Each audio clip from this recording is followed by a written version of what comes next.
Federación, don Jorge Pino Madrid.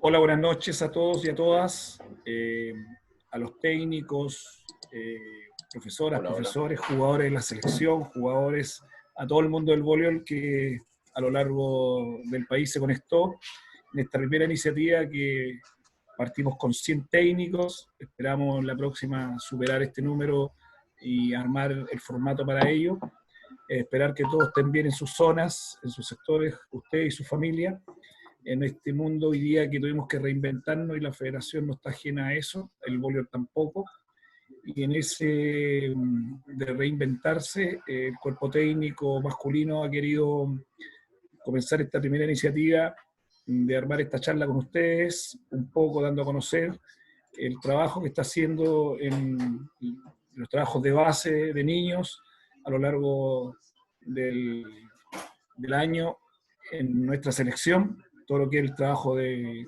base de los niños jóvenes, de los menores.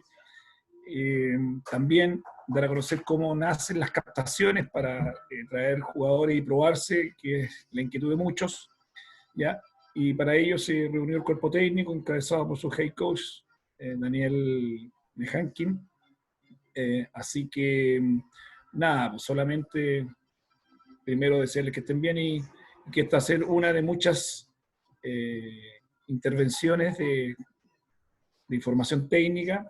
Nosotros estamos con otras activaciones, estamos haciendo capítulos, cápsulas técnicas que se llama Tiempo Técnico, en nuestras redes sociales están entregando todos los técnicos de la federación y otras iniciativas que estamos haciendo, pero esta en particular va dirigida a los técnicos y particularmente más adelante vamos a hacer también una reunión del INAME masculino porque queremos darle mucha fuerza a lo que es el trabajo de base del voleibol masculino. Así que desearle a todos y a todas que sea muy buena esta charla para ustedes, para sus intereses en los clubes, en las asociaciones, en los colegios. Eso nomás. Bueno, muchas gracias, señor presidente. Buenas noches a todos. Mi nombre es Alberto Varela, soy el estadístico de la selección y voy a ser de anfitrión en esta charla. Les vamos a pedir primero que silencien los micrófonos, bien, y después podrán activarlos a la ronda de preguntas que va a ser al último de la charla. Solicite permiso. Pregúntale por interno, pues. Puedes hacer eso también, ¿no sabías? Vayan entrando, silencien los micrófonos, por favor. Perdón. Guillermo Gutiérrez, me imagino que...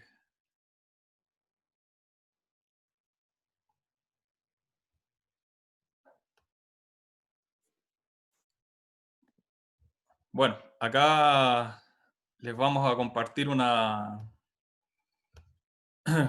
presentación. No, quedó tomado...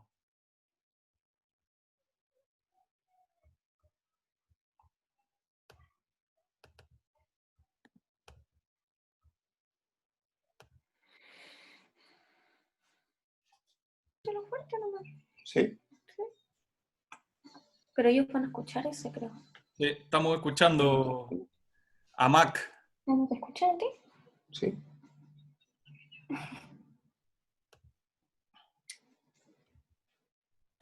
Yo le mando un mensaje privado.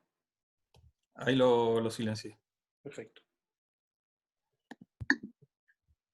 Bien.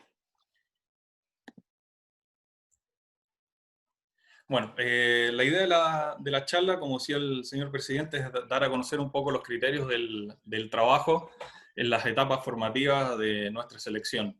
¿Sí?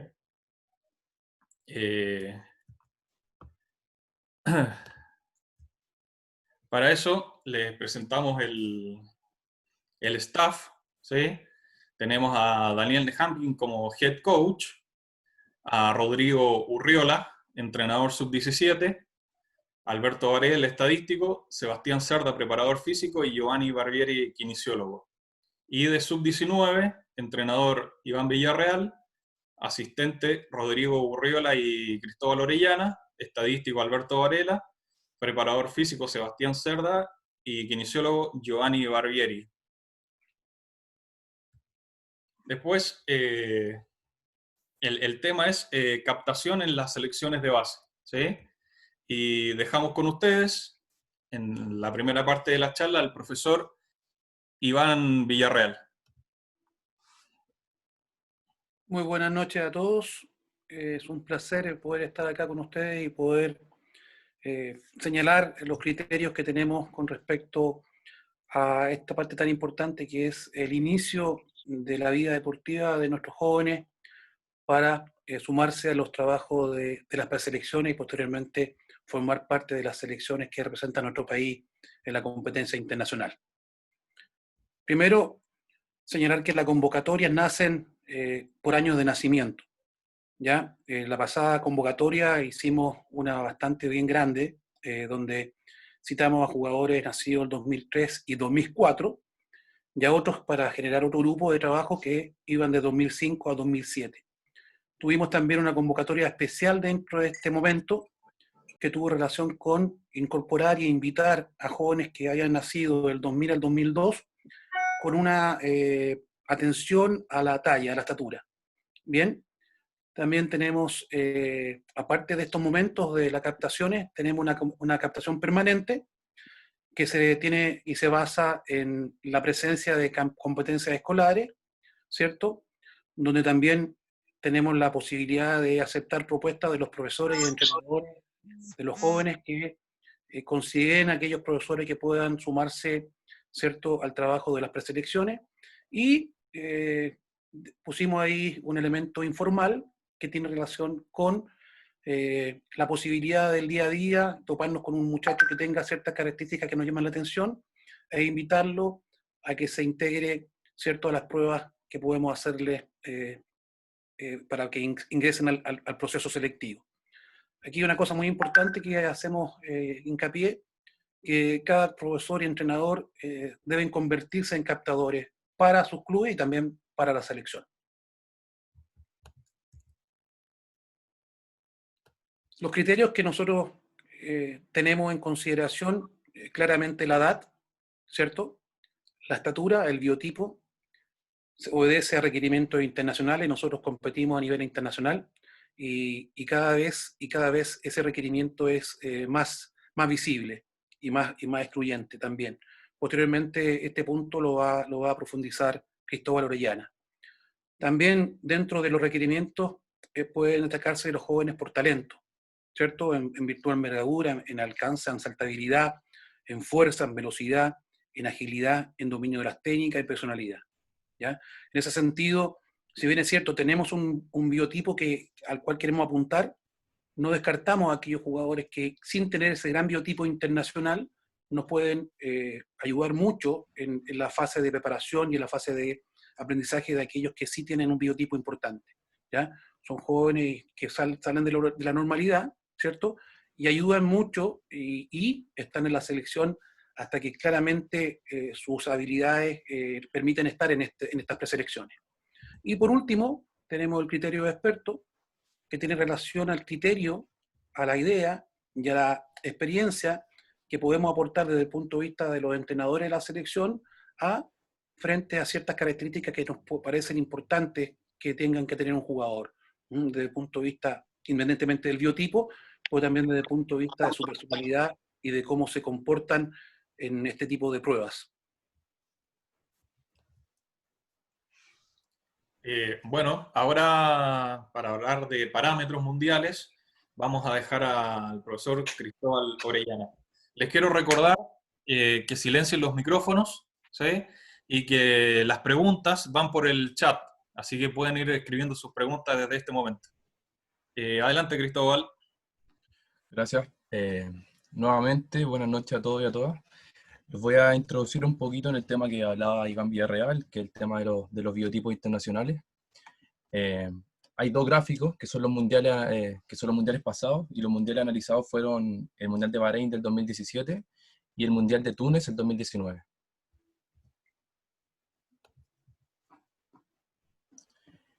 Este es un gráfico comparativo, ¿verdad? De los primeros 5 rankeados de cómo termina el mundial, ¿verdad? Primero al 5º lugar. Se encuentran en el 2017 Irán, Rusia, Japón, Francia, Y en el 2019 se encuentra Italia, Rusia, Argentina, Egipto e Irán. En la línea segmentada que se encuentra es el promedio total de estatura contabilizando a los líberos, ¿verdad? Hay una tendencia que el 2017 y el 2019 se mantiene el promedio de altura. Hay que considerar que, excluyendo a los líberos de los equipos, el promedio por equipo sube entre 2 a 3 centímetros, ¿verdad? Entonces, si podemos comparar los primeros y los segundos, el primer y segundo lugar, hay bastante diferencia en envergadura, en talla, en biotipo, con el resto de los lugares.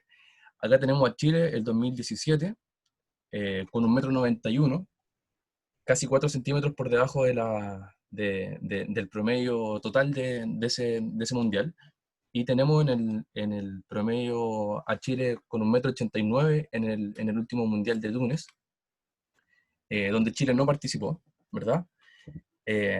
Casi 6 centímetros bajo el promedio total. Esto es uno de los parámetros fundamentales que usamos en la captación, y mi función era introducirlo y darle a conocer lo que era la competición y cómo lo hacemos en el tema de los mundiales y la estatura.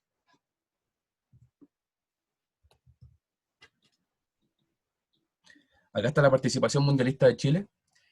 En Mexicali, México 2013, donde Chile obtuvo el 13º lugar. En Argentina, el 2015, en Corrientes, Chile obtuvo el 16º lugar. Y por último, en Bahrein, en 2017, Chile obtuvo el 19º lugar. Acá tenemos las pruebas de campo, ¿sí? Físicas, psicológicas, que se incluyeron en la última captación, ¿sí? A cargo de la psicóloga Paz Silva, que nos dio una mano con este trabajo, y técnicas, que es a partir de la observación del juego. Para hablarles un poco más de las pruebas de campo, dejamos al kinesiólogo Giovanni Barbieri. Hola, nuevamente, buenas noches. Principalmente, nosotros hacemos las pruebas de campo para un poco encontrar o tener un poco más de información del chico que se está yendo a probar o está en convocatoria. Y las consideraciones que tenemos primero es que durante la convocatoria el requisito mínimo siempre ha sido la estatura, como es uno de los factores importantes a seguir.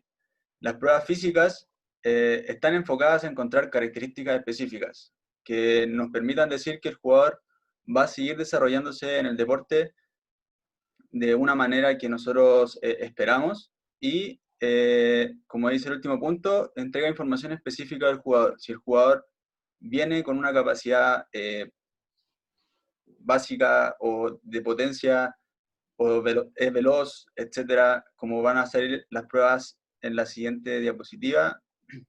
Primero, dentro de las pruebas de campo, hacemos las mediciones básicas, que la altura está definida por el cuerpo técnico, en este caso, y el estándar internacional de la categoría. Ahí se puede ver cómo se toma primero la altura, o sea, el peso y la envergadura. La envergadura es con los brazos abiertos, ¿sí? Y esto tiene que ser alrededor de entre la altura más el 5 al 7%, o sea, el 7 centímetros más de lo que mide de pie. Y el alcance, como lo pueden ver ahí, tiene que ser sobre el 29% de la talla, es decir, si mide el chico 1,90, tiene que estar sobre ese 1,90 m o el 29% sobre ese 1,90 m. El alcance lo medimos de dos formas. Una es como está en la imagen, y la segunda es a dos manos, y vemos la diferencia que tiene para tener una cercanía a lo que puede ser el gesto, o sea, el bloqueo y el ataque. Ahí podemos ver abajo una tabla de porcentajes, que es la tabla de Tanner, que es la forma más rápida para hacer un pronóstico de la altura del chico que se está probando. ¿ya? Sabemos que no es la más indicada, pero nos da como una imagen de lo que podemos generar o que podemos tener como jugador en un tiempo más, ¿sí? Nosotros comúnmente, luego de que ya están dentro de los entrenamientos, los mandamos a hacer la radiografía de muñeca, que vemos el cartílago de crecimiento y ahí generamos el factor o sea, el porcentaje de crecimiento o cuánto va a crecer desde la prueba hasta que termina su crecimiento. Dentro de las otras mediciones que hacemos, que implementamos también, está el salto longitudinal sin movimiento, que es la imagen que ustedes pueden ver en su esquina derecha, ¿sí? Que tiene que ser igual o mayor a la altura del jugador, y tiene un factor como nos va a señalar como la potencia del jugador, ¿sí? Si el jugador pasa su altura, es un buen indicio de decir que el jugador va a poder seguir creciendo en su salto y en la fuerza de los miembros inferiores. Y el salto vertical, que lo medimos a través de un aparato que es el VERT, en la última convocatoria, debido a que primero eran muchos chicos, y segundo, el VERT nos da la facilidad de que es un aparato que se coloca en la cadera de los chicos, y hacemos el gesto de ataque en cualquier lado de la cancha, y nos entrega los resultados de tiempo de vuelo, y lo asocia a la altura que está saltando el chico.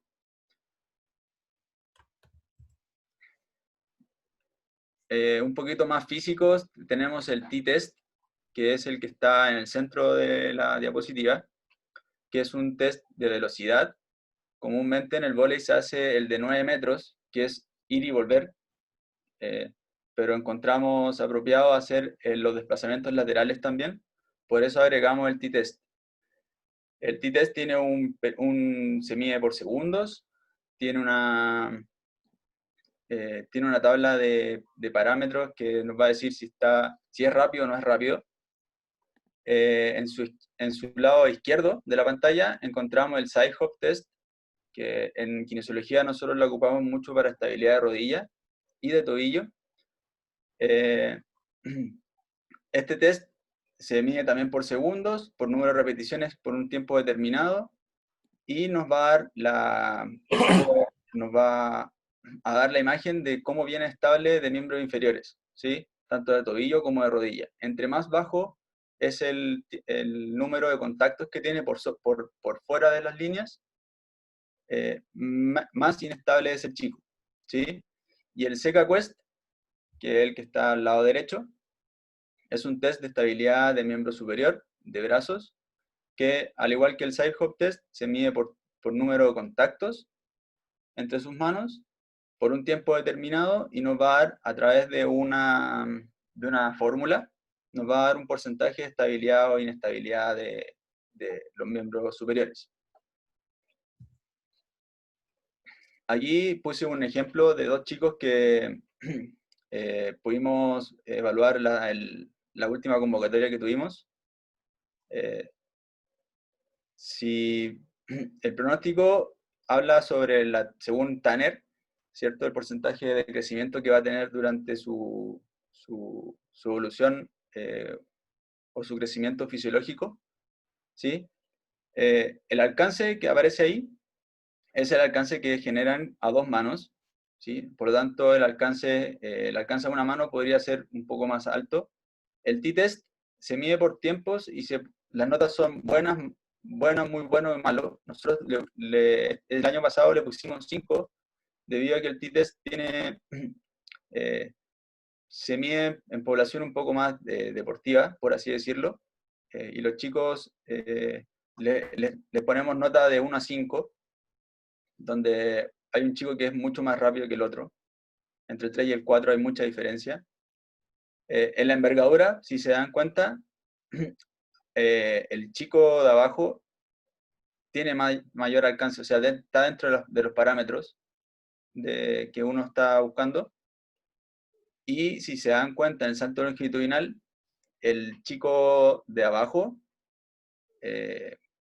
no logra saltar los 189 centímetros, ahí se refleja un poco en el salto vertical, el salto de ataque, con una diferencia con respecto al chico que, si bien son 4 centímetros, pero el chico que mide 1,85 m logra saltar 2,14 m. Y hay una diferencia de 9 centímetros. Por lo tanto, ambos chicos fueron considerados por el cuerpo técnico, pero capacidades físicas, el chico más pequeño, en este caso, que estaba dentro de la norma del cuerpo técnico, logra mayor alcance que el chico más alto. Entonces, estos parámetros nosotros se los entregamos a los entrenadores el año pasado, y fueron capaces de ellos evaluar con una nota, un porcentaje de nota a cada chico. Fueron alrededor de 70 jugadores, me parece, y ellos mismos seleccionaron en base a estas características, más las características psicológicas, a los niños que forman hoy la sub-17. Gracias, Giovanni. Iván, por favor.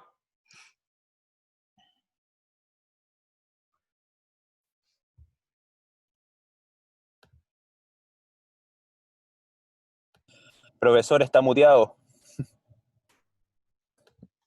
Fui muy obediente a silenciar el micrófono. Una vez que finalizamos con la captación y conformamos los grupos de trabajo, ¿cierto? Que son 2 grupos puntuales, uno a cargo del profesor Urriola y el otro a mi cargo, ¿cierto? Nos planteamos un objetivo importante. Nosotros educamos para el alto rendimiento. ¿Por qué? Porque nosotros tenemos un objetivo importantísimo en las selecciones de base, y es el que tiene relación con que nuestros jugadores que pasan por las selecciones de base integren y conformen las selecciones adultas. Ese es un gran objetivo que tratamos de cumplir permanentemente con todas las generaciones que van llegando y pasando por las selecciones de base de nuestro país.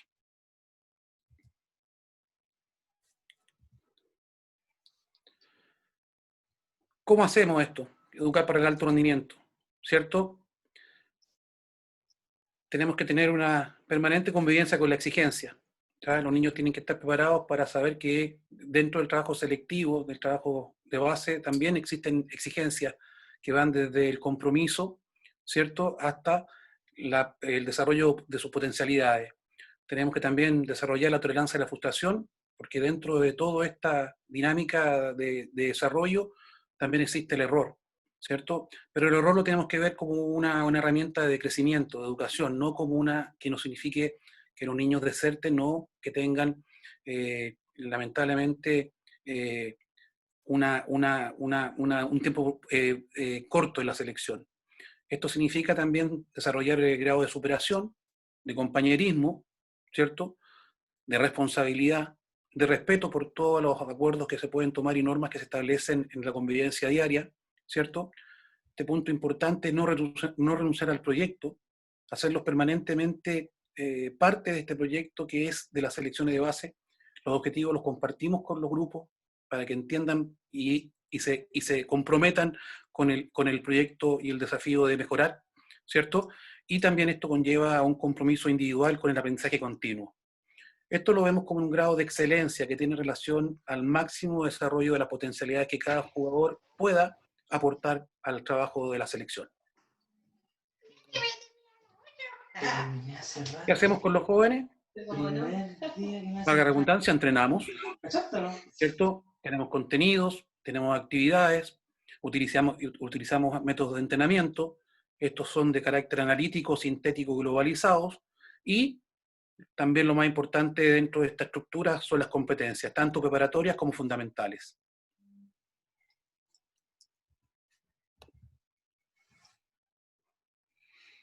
Específicamente nos ocupamos del tratamiento global de los fundamentos y de los sistemas de juego, ¿cierto?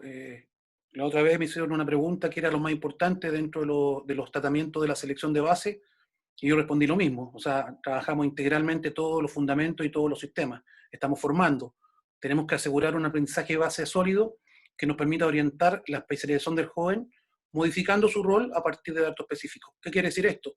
Que un niño puede llegar a la selección en una función y un rol determinado, ¿cierto?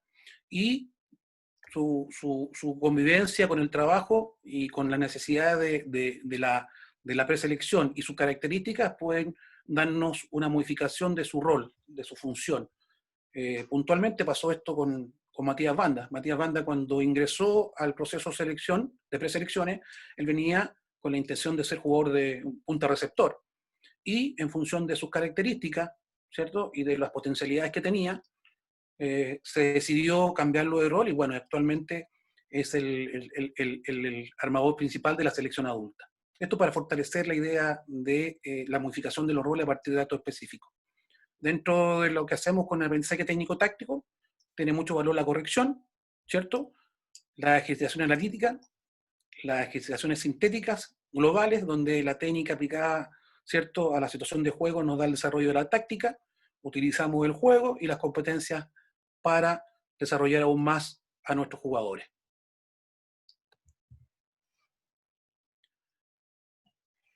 Acá, Dentro... ¿sí? perdón. Beto, por favor. Beto. Sí, les presentamos el equipo multidisciplinario.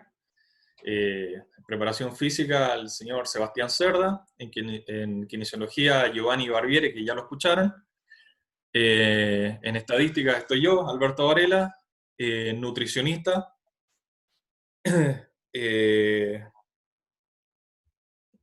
No, aquí está. Asistente técnico, señor Cristóbal Orellana. Y en psicología, la señora Paz Silva, que como Beto, habíamos... disculpa, el nutricionista también es Cristóbal Silva. Cristóbal. Así es. Ahora los dejo con ustedes a Rodrigo Urriola, que nos va a hablar de planificación y comunicación.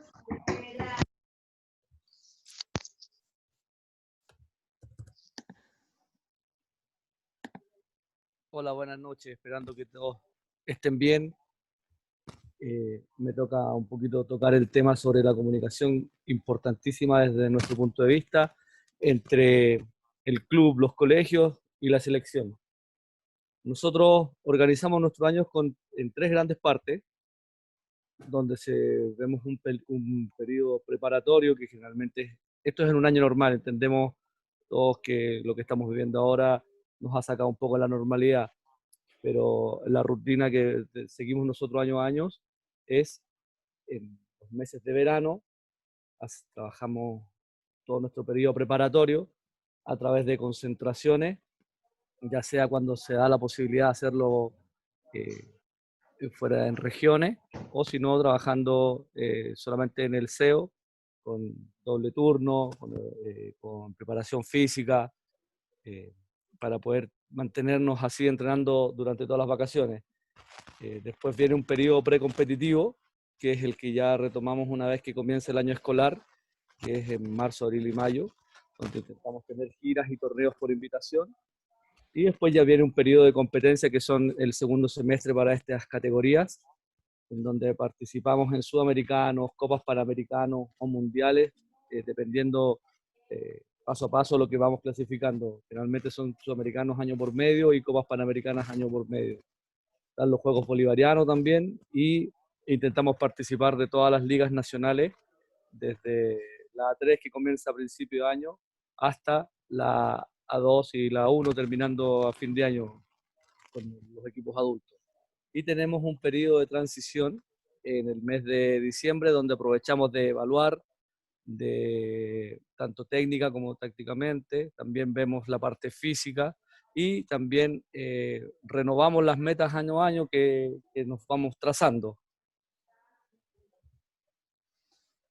Después, claramente, tenemos una comunicación, queremos tener una comunicación muy fluida, muy clara con los colegios, los clubes, para que también sepan nuestro quehacer en la semana. Esto comienza para nosotros en el horario del sub-19, que ellos los tenemos a nosotros de lunes a viernes, en horario sub-15, que ellos entrenan los lunes, martes y viernes, lunes de 6:30 a 8:30, martes y viernes de 6 a 8. Esto es en el Estadio Nacional, en el polideportivo donde se jugó el Sudamericano. Ahí hemos logrado porque realmente no, el SEO ya no nos dio cupo, ya no entramos tantas categorías, entonces para poder tener un trabajo fluido de esa manera es que se nos ha habilitado también el uso de ese polideportivo. El horario de la categoría sub-19 es de lunes a viernes de 4 a 6 de la tarde, con una salvedad los días viernes, que todos los chicos están autorizados a ir a entrenar por sus clubes aquel día. Para nosotros averiguamos, preguntamos con ellos y coincide en que los días viernes es el día en que más todos preparan sus partidos para los fines de semana, la mayoría de los clubes. Entonces ellos tienen autorización para ir a entrenar con el club o el colegio, si así le toca, le corresponde, o en caso de no tener entrenamiento ese día, ellos igual deben ir al SEO para que nosotros tenemos un grupo que igual ese día sigue entrenando. No es que se corten el entrenamiento, sino que se autoriza a todos aquellos que pertenecen y quieren ir a entrenar a su club, lo pueden hacer ese día normal. Después, en el actual proceso sub-19, el 50% de los jugadores es de región. Eso también nos ayuda. De hecho, tenemos 2 chicos que ya están viviendo acá, se han tenido que venir, un chico de Coquimbo específicamente, se tuvo que venir a vivir acá. Tenemos otro chico de La Serena, pero la idea, porque principalmente ellos tenían que viajar antiguamente de 3 semanas, cada 3 semanas tenían que estar 10 días acá, pero se ha dado la posibilidad, y también la familia lo ha aceptado, a que se vengan a vivir acá y a estudiar acá. Todos los participantes de nuestras selecciones están autorizados a competir por su club, a competir por su colegio. No hay ningún problema con eso. Al contrario, nosotros obviamente trabajamos o intentamos trabajar de la mano en ese sentido con ustedes. Entonces, con mayor razón, sabemos que los chicos tienen que competir y son un gran aporte para sus clubes, por algo son seleccionados nacionales, y ellos cada vez que lo amerite el club, ellos tienen toda la autorización. No hay eso de que nosotros no los dejamos ni nada de eso. No existe esa parte. Sí intentamos que obviamente sea de una manera que no va a poder participar a lo mejor de los 10 partidos amistosos, pero sí, todo lo que es competencia, si tiene un viaje, no hay ningún problema. Y nosotros también, obviamente, avisamos con anticipación todas nuestras competencias. Sudamericano, nosotros no lo sabemos una semana de anterioridad y le avisamos a los chicos también con harto tiempo de anterioridad para que ellos le comuniquen fluidamente a ustedes qué fecha es. Y ahí en ese momento es que nosotros un mes antes los tenemos todos los días entrenando en doble turno para llegar de la mejor manera a esa competencia internacional. Y ahí, hablando obviamente con los chicos, informándoles previamente, ellos les van a informar a ustedes que en un momento nosotros ya tomamos la decisión de tener una dedicación 100% con ellos, donde no van a poder competir por sus clubes.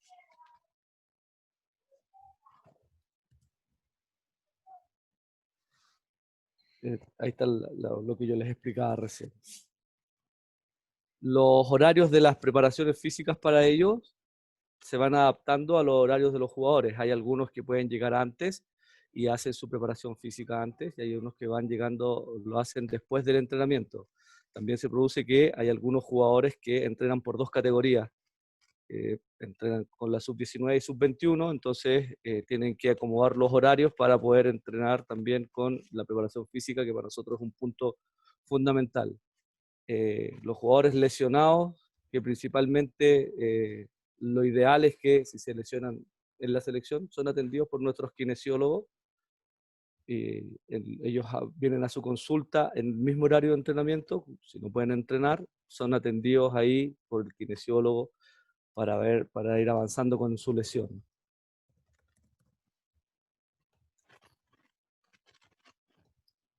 Nosotros también estamos siempre abiertos y siempre con toda la disposición para aceptar invitaciones de toda la gente que quiera invitarnos a sus torneos, como ya se ha dado en muchas oportunidades. Pero para eso, nosotros, para que ustedes también lo tengan claro, tenemos algunas, no restricciones, pero algunos parámetros también que es bueno que ustedes lo sepan. Por ejemplo, que no tenemos un ítem de presupuesto para esto.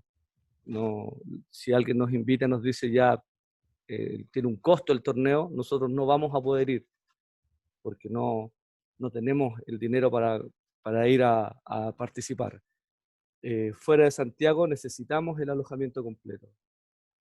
Somos la selección nacional y también merecemos en ese sentido, yo creo, un alojamiento completo. No podemos ir y volver o pagar o salir de nuestro bolsillo ese pago. Siempre necesitamos nosotros también la ayuda para hacer captaciones en regiones. La última captación que tuvimos en Serena, ayudado por el profesor Jan Tenó, nos logró todos los parámetros que nosotros pedimos y de esa captación logramos traer algunos jugadores hacia acá. Nosotros, ¿de qué manera podemos tal vez ayudar en ese sentido? Devolver la mano, como decimos nosotros, es que ofrecemos charlas a los entrenadores, ofrecemos participación en los entrenamientos, también perdón, también ofrecemos ayuda en los entrenamientos, también podemos llegar un par de días antes y en caso de las concentraciones invitar a quienes nos abrieron las puertas, invitar a algunos chicos que nosotros veamos que puedan participar en nuestros entrenamientos también y tal vez de esa manera poder recibir el pago de mano por la invitación que se nos hace.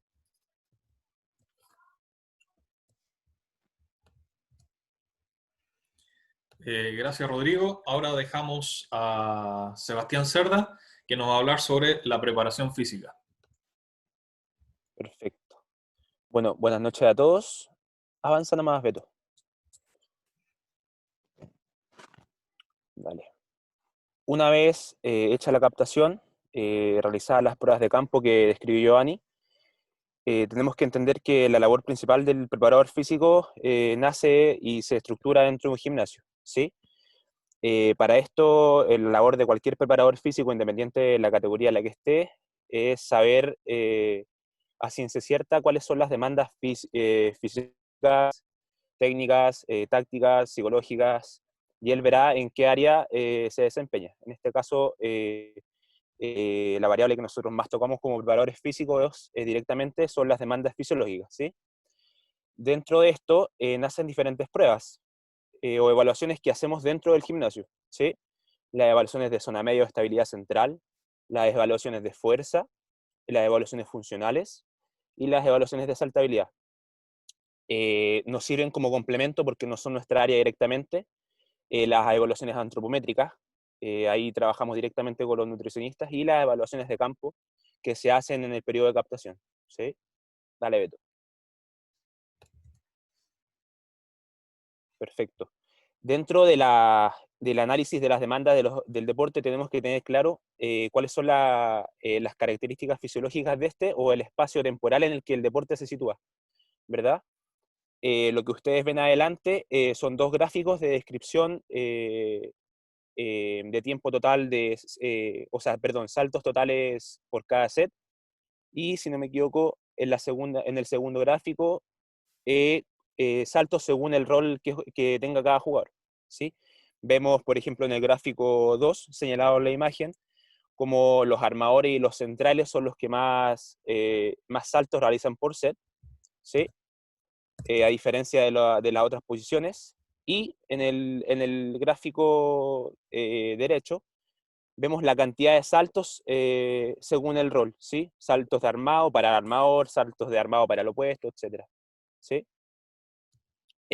Dale, Beto. Perfecto.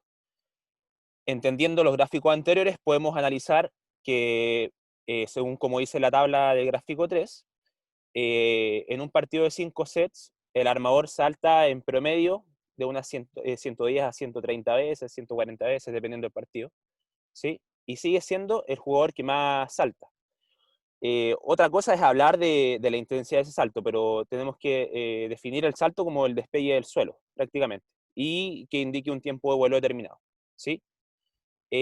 ¿Por qué quiero mostrarles estos datos? Porque es importante tenerlos en consideración, ya sea porque el voleibol es un deporte de altos niveles de fuerza, o sea, que se necesitan altos niveles de fuerza, y por consecuencia de saltabilidad, y por ahí nos volvemos un poco locos queriendo desarrollar la saltabilidad y no entendemos que un jugador de liga o un jugador de selección salta por partido, lo que ustedes ven en la imagen, ¿sí? Y por entrenamiento lo lógico es que salte un poco más. Entonces, si hacemos la suma lógica de lunes, martes, miércoles, jueves, viernes, partido, podemos entender que mínimo, el jugador en un periodo de competencia está saltando 600 saltos por semana. Entonces, si uno se pone a hacer una revisión de la literatura del volumen adecuado para el desarrollo de la saltabilidad, vemos que todos los métodos suministrados para esto están muy por debajo de ese volumen, ¿sí? Por eso es interesante hacer este análisis. Vale. Bueno, como resumen de lo dicho anterior, en partidos de 5 sets se registran un total de 80 a 110 saltos. Varía mucho la posición, varía mucho la intensidad del partido, ¿sí? Estamos hablando de partidos U19, U21, categoría adulta en campeonatos mundiales, ¿sí? Tendríamos que hacer un análisis un poco más exhaustivo de cómo son las ligas nacionales o cómo se desarrolla este dato en nuestra población para poder suministrar de mejor forma un análisis concreto, ¿sí?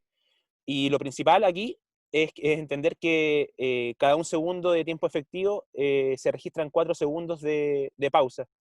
Entonces, podemos entender que casi el 62% de lo ejecutado por el deportista está en un punto efectivo, ¿verdad? Bajo los 5 segundos, ¿sí? O sea, la estadística habla de que el 62% de un partido total se radica en una intensidad de no más de 5 segundos, ¿sí? Avanza una, Beto, por favor. Perfecto, y vemos por consecuencia que a su vez esos 5 segundos de pausa tienen un promedio entre 15 y 20, o sea, perdón, entre 11 y 20 segundos de recuperación, que es lo que yo le hablaba de la relación 1:4.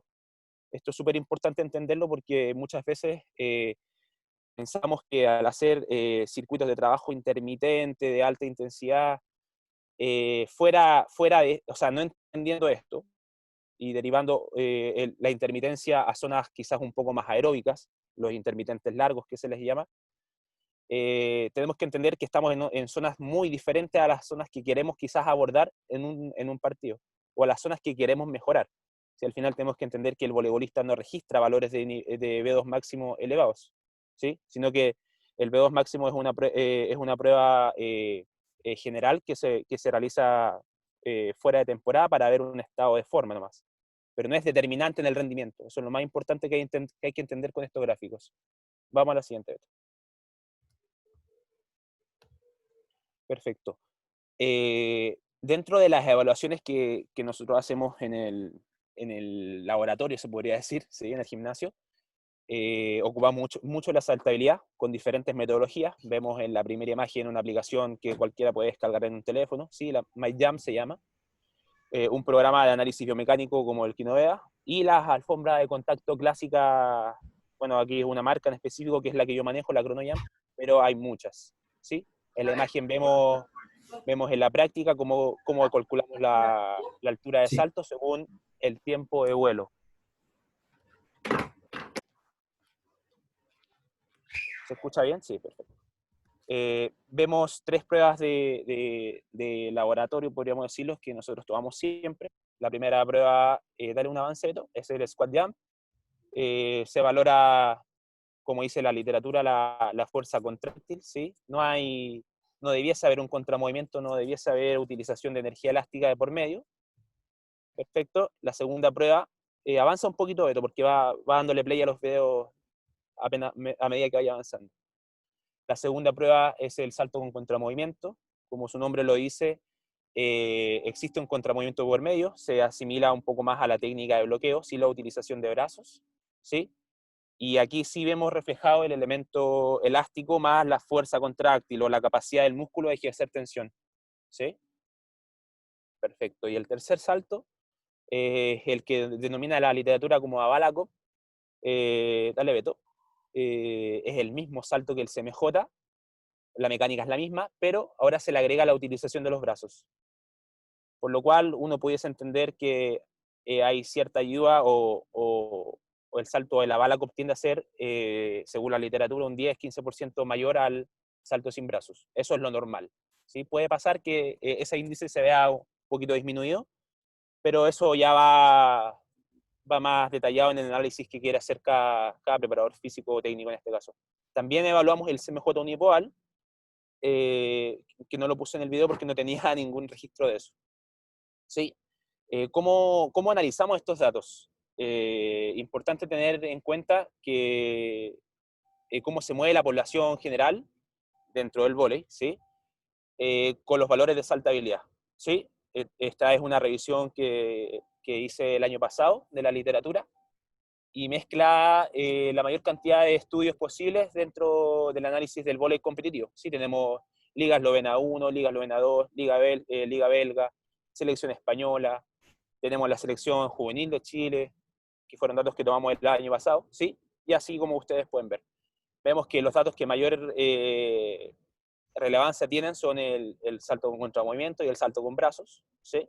Entonces quizás son los saltos que más podemos comparar.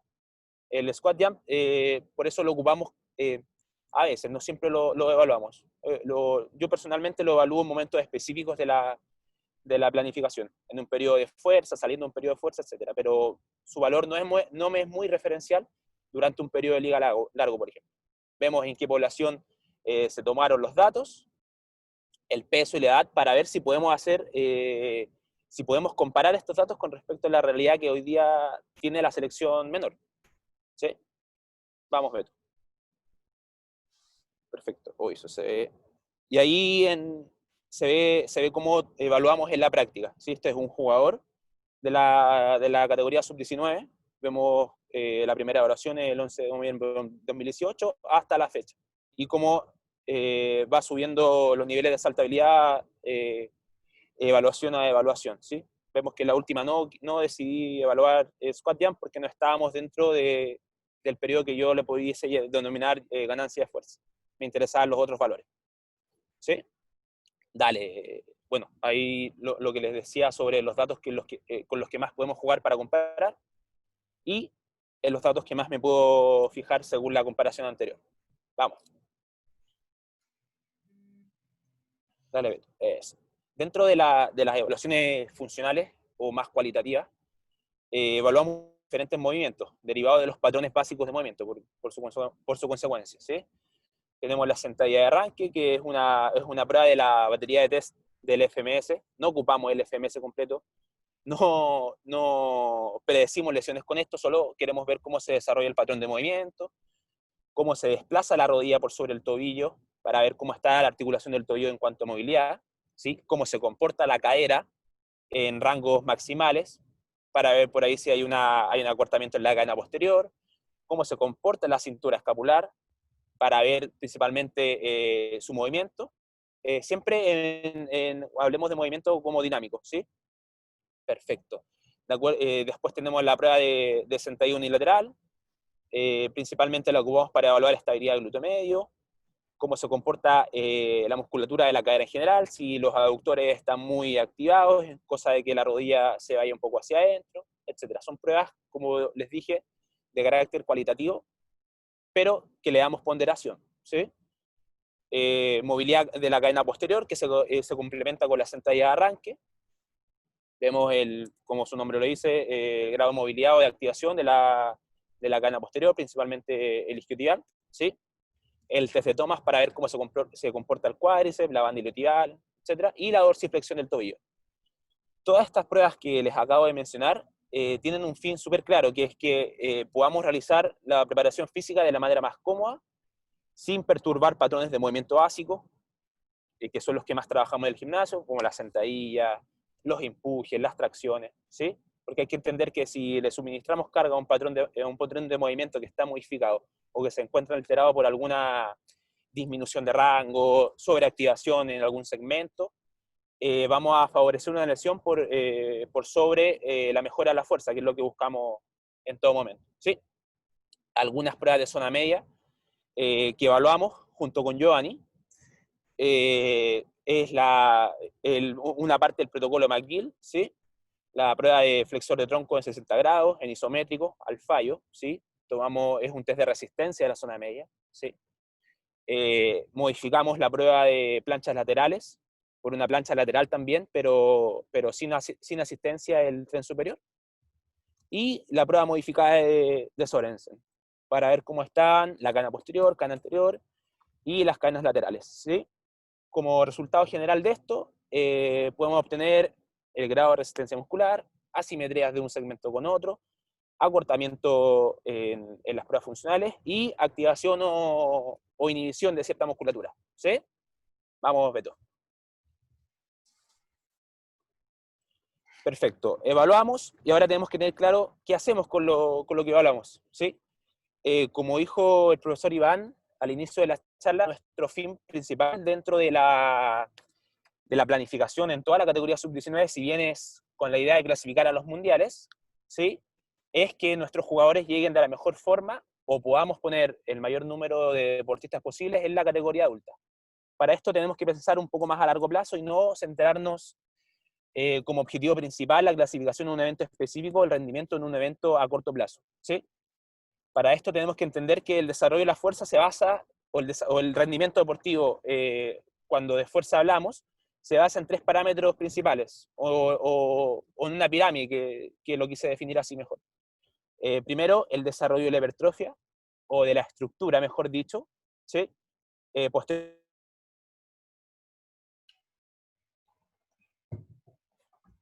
a esto, el desarrollo de la posteriormente pasar al desarrollo de la potencia, ¿sí? Acá si tuviésemos que poner categoría a esto, denominaríamos el desarrollo de hipertrofia como categoría sub-15, sub-16, desarrollo de fuerza pasando los 17 años y potencia ya desde los 21 hacia arriba. Esto es un lineamiento general, no quiere decir que siempre sea así.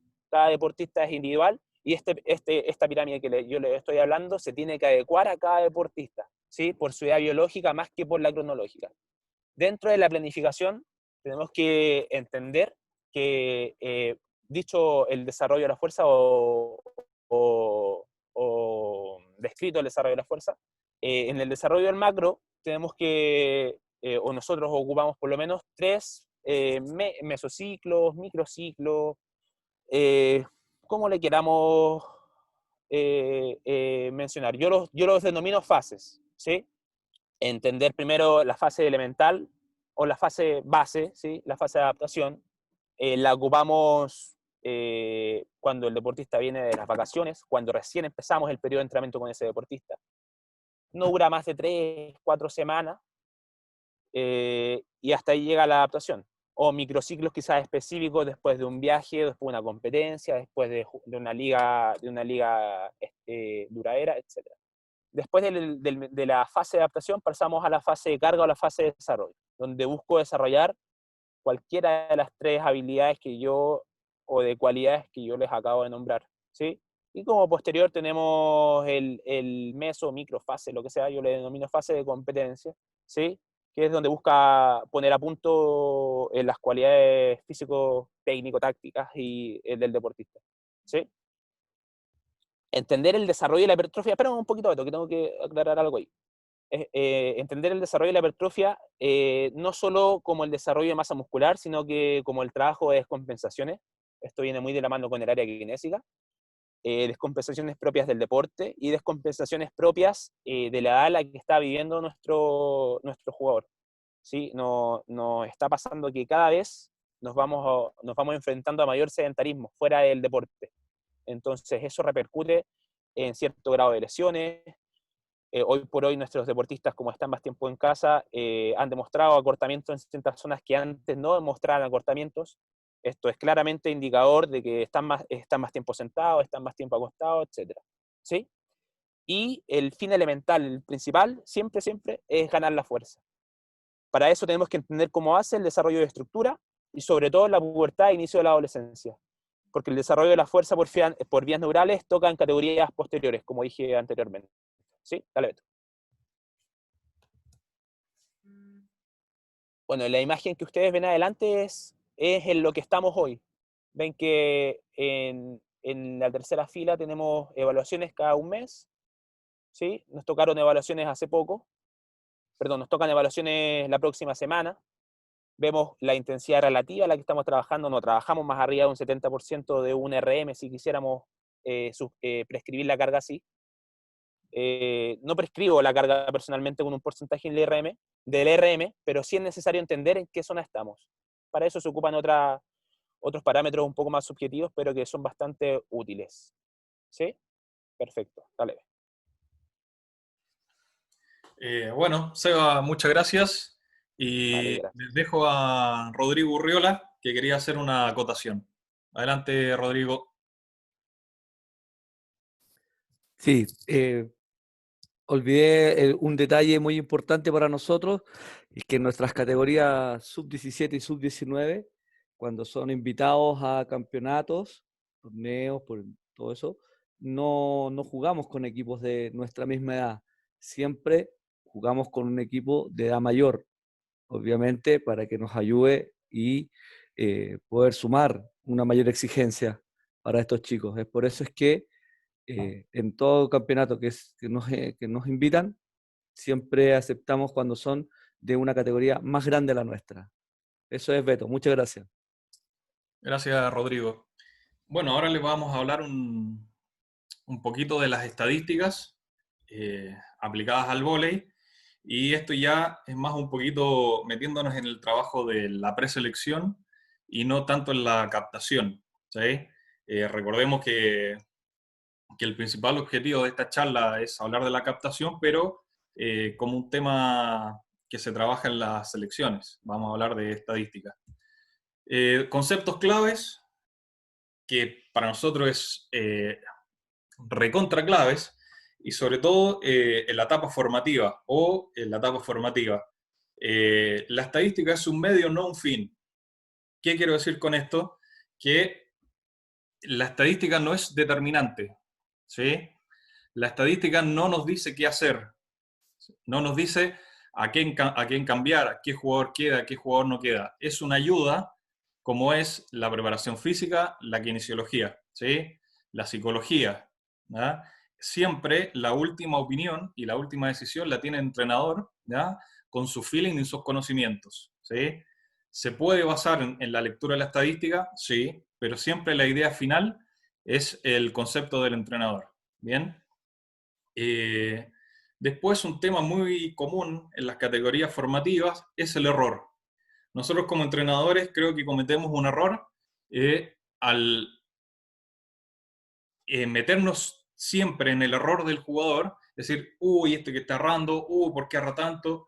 El error en periodo formativo es común, ¿sí? Es el momento que el jugador tiene que errar, ¿no? Entonces, hacer planillas estadísticas y remarcarle los errores me parece que no es lo mejor, ¿sí? Tenemos que decirle por qué erró, ¿sí?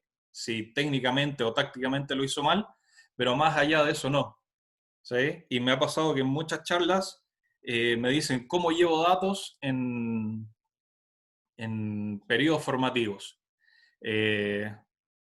Yo les explico, les doy planilla, me dice, sí, pero en mini volley, ¿qué es lo que? No, en mini volley me preocupo de enseñarle a jugar y no me preocupo de la estadística, no tiene sentido alguno. Recién a los 15, 16 años ya puedo empezar a hacer cosas estadísticas, pero siempre cuidado con lo que les vamos a decir y cómo se los vamos a decir. Sobre todo este tema del error, ¿bien? Y el jugador y la estadística lo puse así porque hay muchos jugadores, ¿no?, que juegan para la estadística. ¿Qué quiere decir con eso? Volvemos al error. Nosotros le decimos, tienes 20 errores. 20 errores es mucho. Entonces en el próximo partido no arriesgo, ¿sí? Y tengo 18 errores. Bajé el error. ¿Está bien? Estadísticamente. Entonces, el fin nuestro no es ese. Y vuelvo a repetir, en estas categorías no tiene sentido alguno el jugar para la estadística, y en ningún momento. El jugador tiene que jugar para ganar y hacer lo mejor posible en la cancha. Entonces, intentemos cambiar un poco el discurso en las categorías inferiores y preocuparnos mucho más de la técnica y un poquito menos de las estadísticas, que ya cuando sean grandes lo van a poder hacer y, y va a ser una ayuda tremendamente grande, pero insisto, en las categorías de base vamos con cuidado con eso, no permitamos que el jugador piense en la estadística a los 14 años, piense en la estadística a los 12 años. ¿Sí? Tenemos que hacer lo que piense en la técnica y en pegarle fuerte en ataque. ¿Sí? Ya tendrá tiempo para las otras cosas. Nosotros en la categoría tenemos unos objetivos operacionales que son porcentajes ideales. Les vuelvo a repetir, es una guía, no un fin. No quiere decir que si no jugamos al 30% de eficacia en saque, como tenemos acá en la planilla, él es mal jugador, no sirve. No. Es una guía, ¿no? Una orientación que tenemos nosotros para ver el rendimiento del equipo. ¿Sí? Esta referencia la sacamos del promedio del Mundial Sub-19 del 2019 y bueno, y sobre esto vamos a trabajar, pero viendo siempre ¿cómo les puedo decir? No un objetivo, no como un objetivo estadístico, sino como una guía estadística. ¿Sí? Bueno, les cuento un poquito esta tabla. Tenemos el fundamento, la categoría, eficiencia y eficacia, que acá abajo les puse, qué es lo que es la eficiencia. Son los resultados ganados menos los resultados perdidos dividido por el total de golpes. Si me voy al ataque, ¿sí? Resultado ganado es el ataque punto, y resultados perdidos son las pelotas que tiré afuera y las que me bloquearon. ¿Sí? Y eso lo divido por el total de golpes. Y la eficacia es el ataque punto dividido por el total de golpes. ¿Sí? En el bloqueo, generalmente es muy baja la eficiencia por lo poco ganador que es el fundamento. ¿Bien? Siempre mano fuera, toco la red. Entonces que en eficiencia siempre es muy bajo. Un número bueno en eficiencia de equipo adulto es 4%, 5%. ¿Bien? Y después les queremos dejar este concepto, que es que la selección la hacemos todos. No solo son la selección a las personas que están en este momento dirigiendo, sino que es a todo el vóley chileno, ¿no? Que forman jugadores, que captan jugadores, que llevan jugadores a la selección. Y esto que es, antes que yo me viniera a Argentina, era un tema. ¿Sí? Ahora espero que haya cambiado, que se veía como la selección como si fuese un problema, ¿no? Y no un orgullo de que mis jugadores estén en la selección. Así que los invito a tener ese pensamiento, ¿sí? Y a captar y formar jugadores, si bien para su club, pero que también, ¿por qué no?, integrar la selección y sentirse orgullosos ustedes de los logros que pueda tener la selección, porque son logros de ustedes. ¿Bien? Voy a las preguntas. A ver, aquí en el chat. Dice Bernardita Lira, sería muy bueno que recomendaran literatura de lo hablado en la charla. ¿Alguien que quiera recomendar algo de los que hablaron? Se refería, Beto, al tema de la preparación física, cuando puntualmente apareció esta pregunta ahí. Perfecto. Dejo mi correo en el chat, entonces cualquier cosa me escriben ahí y les mando lo que necesiten. ¿Sí? Perfecto. Yo les quiero recomendar un libro de Tony Nadal que se llama Todo se puede entrenar. Muy interesante. Bueno, Tony Nadal es un gran entrenador y voy a ver si lo puedo compartir, ¿no? Si es que no me cobran derechos de autoría porque lo tengo ahí en PDF, pero es un gran libro. Después, en categorías menores, 14 años, ¿cuál es el volumen recomendado para el desarrollo de la saltabilidad sin carga adicional? Seba, para ti de nuevo. Ok. Es que yo no sé si el fin principal a los 14 años es que desarrolle saltabilidad. No, no creo que a esa edad sea conveniente buscar o aplicar métodos para el desarrollo de la cualidad o del patrón, sino al contrario, trabajar, me están atacando, perdón, eh, trabajar los aterrizajes, los frenos, porque está demostrado que donde más nos lesionamos es frenando, no saltando. Por eso nos lesionamos. Y si tenemos buena tasa de desaceleración, lo más lógico es que podamos saltar más también, ¿sí? Entonces, yo no podría recomendar una dosificación óptima para el desarrollo de la saltabilidad, porque de hecho nosotros no las trabajamos a esa edad, hoy estamos trabajando los desplazamientos de los frenos, ¿sí? El fin principal no es saltar, sino que es frenar bien, desacelerar bien, y el aprendizaje técnico de los gestos propios para saltar, pero el fin no es saltar, ¿sí? No sé si respondí la pregunta. René González, ¿habrá alguna información con respecto al tema del salto? Estamos estamos muy por debajo de la media también. Bueno, eso lo mostró, y no recuerdo si Seba o Giovanni en su Sí, exposición. está un par de diapos más atrás. Pero no, el tema ahí hay que comparar cuánto saltamos versus el alcance que tenemos, más que si estamos muy abajo o no en parámetros de saltabilidad. Pero dentro de la categoría estamos en la media superior. ¿Sí? De hecho, hay el 70% de los jugadores de la menor se escapa un poco de los valores promedio que mostré en el gráfico anterior con respecto a categorías U17 y U21. Bien, gracias, Seba. Diego Quilodrán, Beto, ¿a qué se refieren con la armada descontada? Que es una armada que no tiene sorpresa, y que solo, por ejemplo, puede armar a posición 4, que no hay sorpresa alguna y hay que buscar comodidad y pelota alta. Eso es.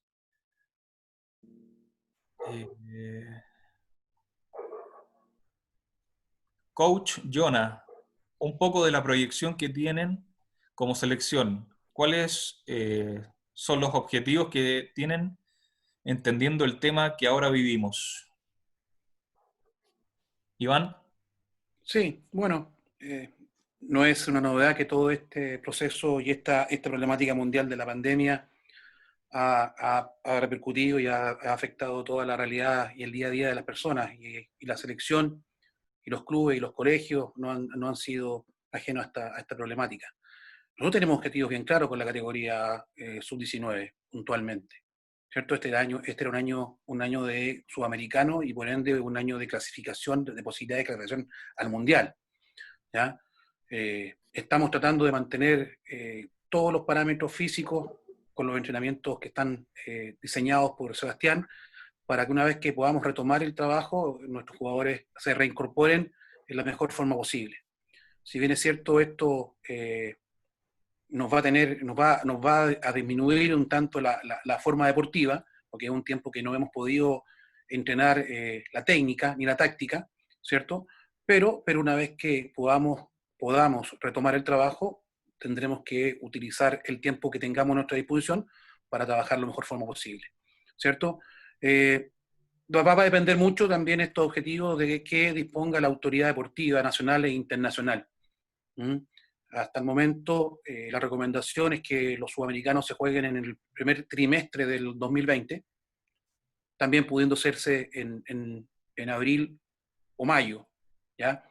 Respetando claramente esta situación para que haya tiempo para la clasificación a los mundiales de categoría base, sobre todo la sub-19 y sub-21, ¿ya? Entonces, la intención nuestra es básicamente tener la mayor posibilidad de preparar a nuestros deportistas en las condiciones que estamos actualmente. Nadie nos puede asegurar que esto termina mañana o termina en un año más. Entonces, en función de eso, estamos planificando mes a mes, ¿ya? Así que eso es lo que te podemos decir. O sea, la intención es poder recuperar el nivel competitivo y las competencias internacionales, ¿cierto? Nosotros estamos más preocupados en este momento de mantener motivados a los muchachos que básicamente lograr el objetivo de clasificar al Mundial, que es un objetivo puntual, ¿cierto? Puntual, pero no es el objetivo principal de la categoría. ¿Mm? Así que esperemos que podamos volver a la normalidad. Ahora se me cae más. A fin de poder retomar el proceso de formación y los objetivos que están implícitos en la categoría sub-19, que es claramente utilizar este como un paso hacia su transición al equipo adulto. Bien, María Carolina Hernández Vergara, los escuché a todos con mucha atención, tomé notas y qué orgullo siento de tener profesionales como ustedes. Todavía aprendiendo y esta iniciativa es para aplaudir. Bien la FEOCHA actual.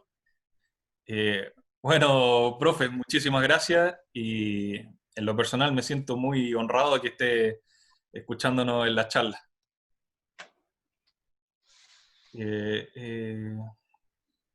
Ariel González Landaur, sí, Tony Nadal es el autor y el libro se llama Todo se puede entrenar.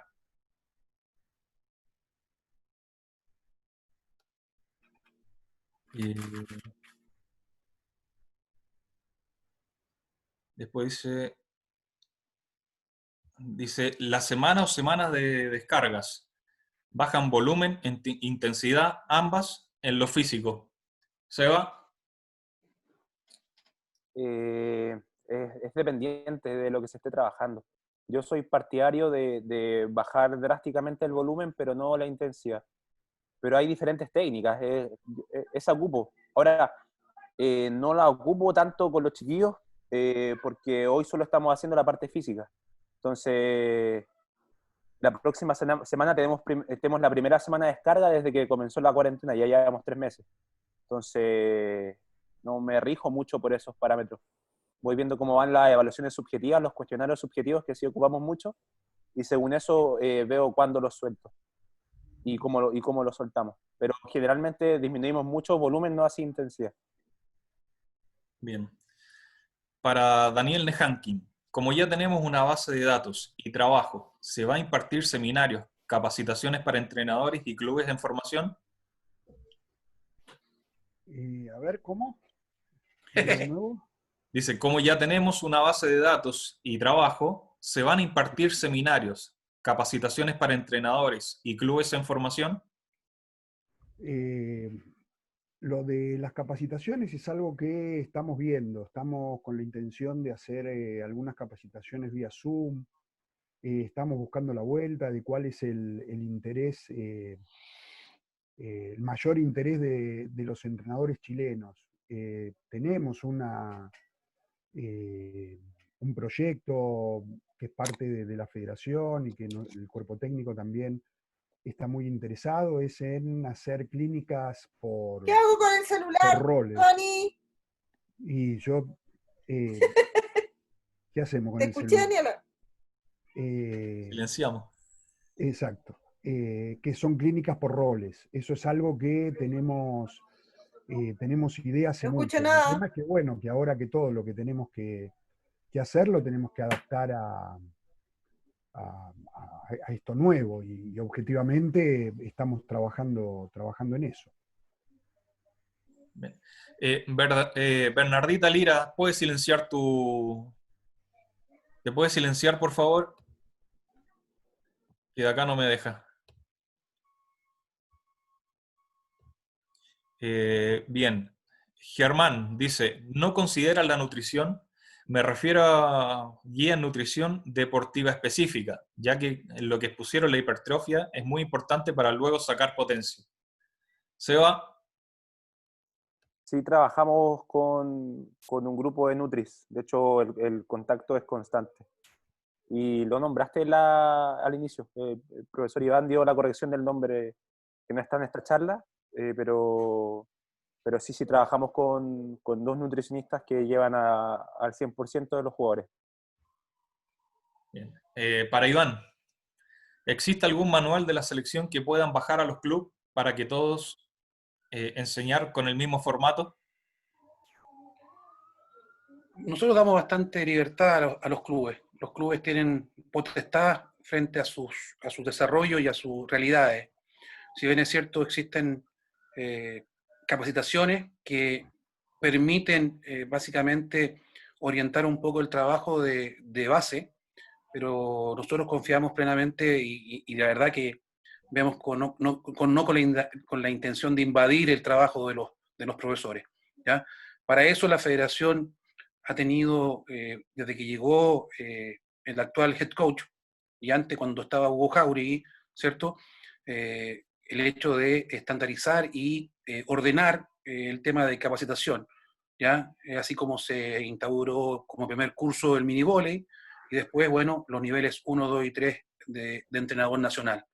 La idea es básicamente poder en función de esos cursos y en función también de estas instancias, poder básicamente colaborar con la función de los clubes. Ya nosotros, yo por lo menos hago a título personal, no puedo dictar pautas con respecto a la realidad de un club en particular. Pero sí podemos dar orientaciones y estamos dispuestos siempre a cooperar con esa asociación. ¿Puedo intervenir? Sí, sí. Obvio. Bien, para aportar algo más sobre lo que dijo Iván. Estamos trabajando con Eduardo Guillaume en orientaciones metodológicas debido a todo este pedido de que los entrenadores quieren algo escrito, así que estamos trabajando en eso. Reconocemos que es muchísimo trabajo, pero estamos trabajando en algún tipo de orientación metodológica en cuanto a cómo pensamos que tiene que ser el aprendizaje de nuestros jugadores. Solo agregar, por si nadie lo pregunta, que el SEO, que es el lugar donde nosotros entrenamos, está abierto para todos. Yo sé que todos los que han hecho los cursos de la federación saben que es así, ya que al término del curso yo los invito a que bajen y que miren el entrenamiento, pero nosotros recibimos con gusto, nosotros como cuerpo técnico, los jugadores como selección, cuando los entrenadores chilenos vienen al SEO a ver cuál es nuestro trabajo. Así que están invitados todos ustedes a los entrenamientos de la selección, entendiendo por qué en esta presentación que hicimos están los horarios de la selección sub-19, como vieron, entrena todos los días, y la selección sub-21 y adulta también. Así que cualquiera de ustedes puede venir a ver y, dentro de lo posible, seguramente participar de los entrenamientos de la selección. Lo único que pedimos es que presten atención al entrenamiento y apaguen el teléfono. Es el único pedido. Dice, tenemos una gran selección. Para Iván, tal vez una de las mejores generaciones. Además, todos muy jóvenes aún. ¿Cómo se ve el recambio en las selecciones de base? En las selecciones de base, recambio, básicamente tratar de potenciar las captaciones. O sea, nosotros los mecanismos que tenemos para incrementar los jugadores y generar mayor competitividad en ellos es permanentemente estar atento a las captaciones y a lo que nos propone nuestro medio, ¿ya? Así que es muy difícil hablar también de renovación en categoría de base, que están recién iniciándose. Pero claramente el primer gran momento de esta, como decir, renovación, si lo podríamos decir así, son las captaciones. El momento que nosotros logremos encontrar jugadores de perfil que sean propicios para el trabajo selectivo, los vamos a incorporar. Nosotros estamos en una permanente y, diría yo, preocupación por encontrar jugadores que nos den un nivel internacional a la selección. Ya somos los primeros interesados en tener siempre los mejores niveles de altura, de condición física, de soporte psicológico, de fortaleza mental. Así que nosotros estamos muy abiertos, la selección de base están con las puertas abiertas para siempre incluir, en el periodo que sea, jugadores que estén dentro de esos requerimientos. Yo cambiaría la palabra renovación por integración de más jugadores al seleccionado. Entendiendo que la selección es muy, muy joven, como la pregunta claramente lo dice, poder ampliar el grupo, que el grupo en vez de ser de 12 jugadores sea de 20, y de que ese grupo de 20 nos permita poder participar de las competencias internacionales, posiblemente con más jugadores, que, no sé, que el equipo no sea siempre el mismo, que no salga de memoria, sino que se vayan incorporando los más jóvenes. Esa es nuestra idea, poder llegar al 2023 con este grupo, que en vez de ser 12, sean 20 jugadores que puedan competir de igual a igual por los puestos de la titularidad. Bien. Jorge Alonso, para Iván. Dice, como formadores, ¿en dónde se está fallando como país? ¿Nada? Perdón, se me perdió el... Como país, ¿o cuáles son las falencias que más se repiten dentro de las captaciones? Bien, hacer ese análisis es bastante importante. Yo creo que lo primero que adolecemos en nuestra realidad es la falta de competencia. Eso hace que nuestros jugadores maduren tardíamente con respecto a lo que es el dominio de la acción y el dominio de la situación. ¿Ya? Me refiero a la parte técnica y a la parte táctica. Yo creo que eso es un problema que tenemos. Nosotros tenemos el ejemplo de países que están muy cerca nuestro, que sus selecciones de base funcionan en el formato de concentraciones de 10 días, cada 2 meses, cada 1 mes, pero basan mucho su desarrollo en la competencia interna de la categoría. Yo creo que el gran déficit que tenemos como voleibol nacional es justamente eso, que nuestros deportistas no carecen de una competencia permanente que les permita estar permanentemente, valga la redundancia, en un continuo aprendizaje. Yo creo que esa es la principal. ¿No? José Neira dice... Beto, dice, ¿puedo abrir el micrófono, Beto? No. Perdón, Daniel. Es que es muy largo lo que quiero preguntar. Dale, Charlie. Dale, Charlie. Está más abrigado que Charlie ahí. Sí, boludo, pasa que acá no se dan una idea de lo que es un congelador acá. Es un desastre. Si me hacen burla todos los muchachos. Lo que pasa, Iván, que justamente has tocado el tema que yo quería conversar. Perdón por entrar tan tarde, pero gracias a Dios estoy entrenando, estoy trabajando y terminé muy tarde. Esta es la pregunta mía. Ojo, es con un afán, no es de criticar ni nada, sino un cuestionamiento que yo hace 18 años que vivo acá y me lo cuestiono todo el tiempo. Porque yo veo un gran avance en el voleibol chileno desde el seleccionado. Hay una gran preocupación de entrenadores jóvenes que están aportando en hacer cosas. Pero el tema es y me voy a la pregunta de Iván. ¿Cómo hacemos para mejorar la competencia interna? ¿Qué es lo que hay que hacer? ¿Quién me puede decir qué sugerencia? Ojo, las cosas que ha hecho Pino son extraordinarias. No es con un ánimo de criticar ni que esto se hizo bien, sino cómo seguimos avanzando para que realmente tengamos una liga competitiva, que creo yo a eso se quiere llegar. Es la falta de clubes, es la no inserción de toda esa masa de niños que están en el nivel escolar al ambiente federado. O sea, me gustaría escucharlos en ese aspecto, a ver qué ideas hay, cómo podemos ayudar nosotros que estamos en las bases. No sé si se entendió la pregunta. Sí, perfectamente, Charlie. Yo hago un análisis, Charlie, previo a responderte esto. En Chile hay mucho voleibol informal. En Chile hay muchos equipos de voleibol, pocas estructuras de voleibol. Y cuando hay muchos equipos y poca estructura, la categoría más perjudicada es la categoría de base. ¿Ya? Partiendo de esa idea, reafirmo el hecho de que hay muchos equipos adultos compitiendo informalmente actualmente en Chile.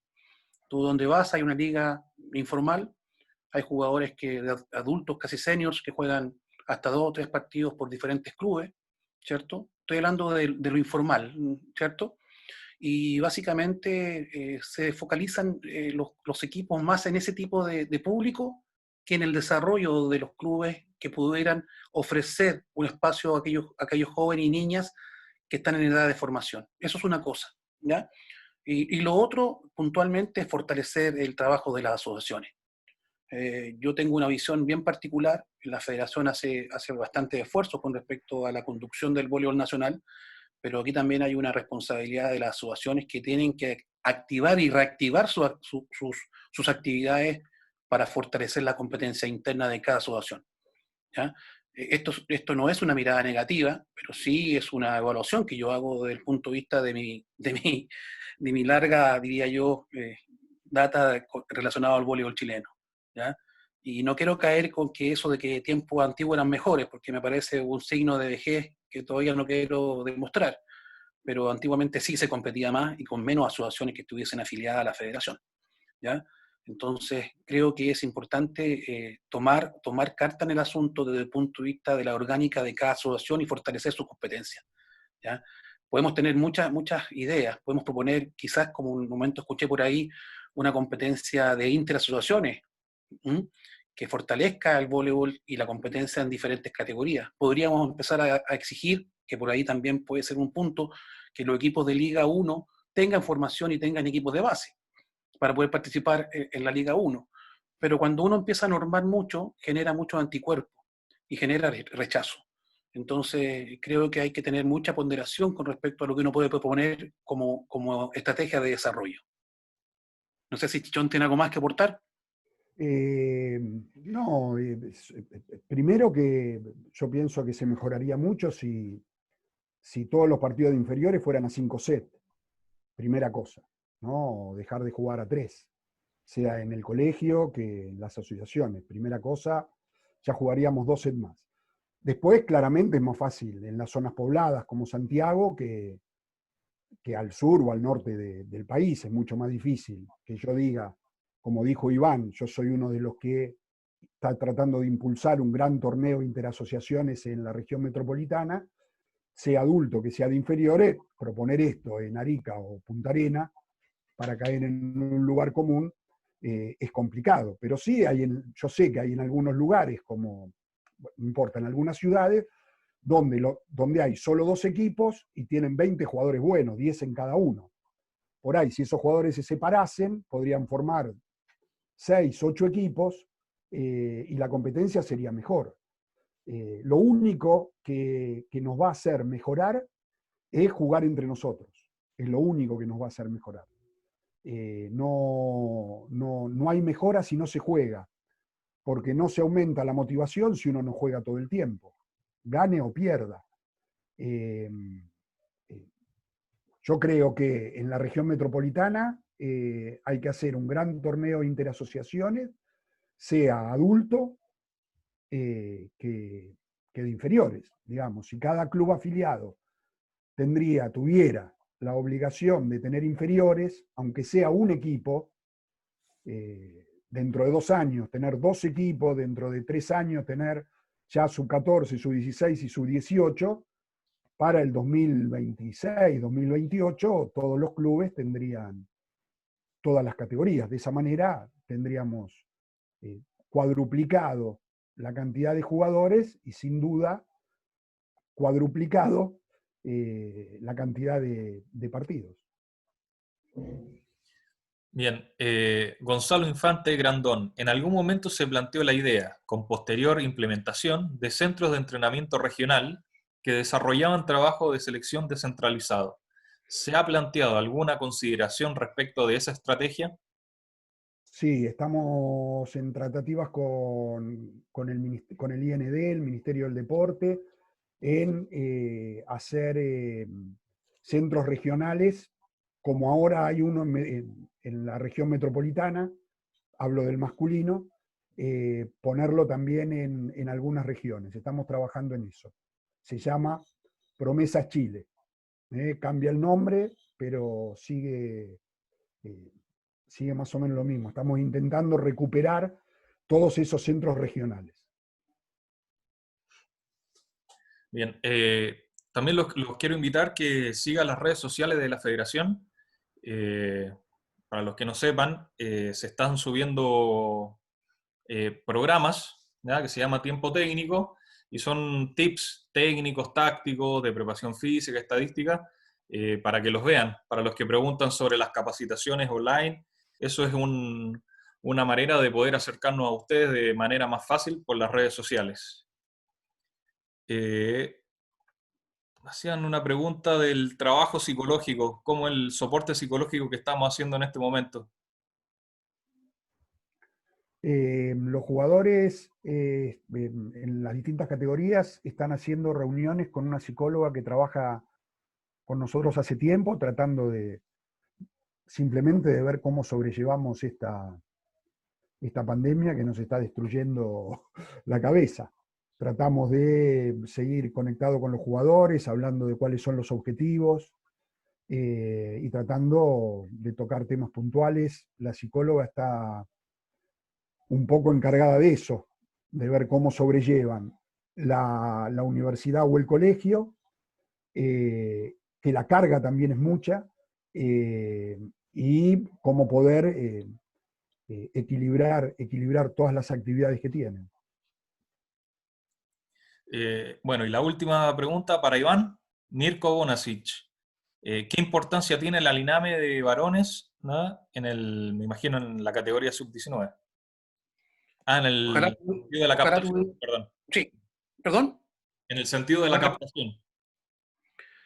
La verdad que nos damos cuenta que la Aliname masculina prácticamente no se está desarrollando con la fortaleza que sí lo hace la Aliname femenina en cuanto a número de equipos. Entonces se hace bastante complicado poder echar mano de una actividad que me parece que tiene una intencionalidad muy, muy potente, ¿ya? Creo que es importante que las asociaciones tengan mayor incidencia en aumentar los equipos que participan en esta Aliname masculina. Son pocos. He entendido que, y no quiero pecar de ignorante, pero este año, al comenzar el año competitivo, no tenían un número importante de equipos masculinos para poder participar.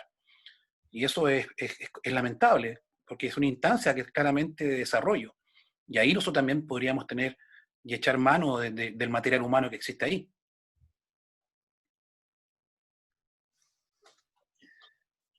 Bien. Bueno, darle gracias a todos por la asistencia. Tuvimos asistencia completa, lo que nos permitía la plataforma, 100 personas. Espero que haya quedado claro, podamos haber acercado posturas, ¿sí?, en cuanto al tema de captación. Y les vuelvo a repetir, sigan las redes sociales, que estaremos informando de los próximos pasos, ¿sí?, y cosas que haremos. Bueno, un abrazo para todos, muchas gracias y buenas noches. Saludos a todos. Que estén muy bien. Un abrazo a norte a sur. Chao, gracias a todos. Buenas noches. Chao, muchas gracias a todos. Muchas gracias. Muchas gracias, que estén bien. Gracias a todos. Que les vaya muy bien. Muchas gracias. Buen provecho. Muchas gracias. Mucho éxito en lo que se viene.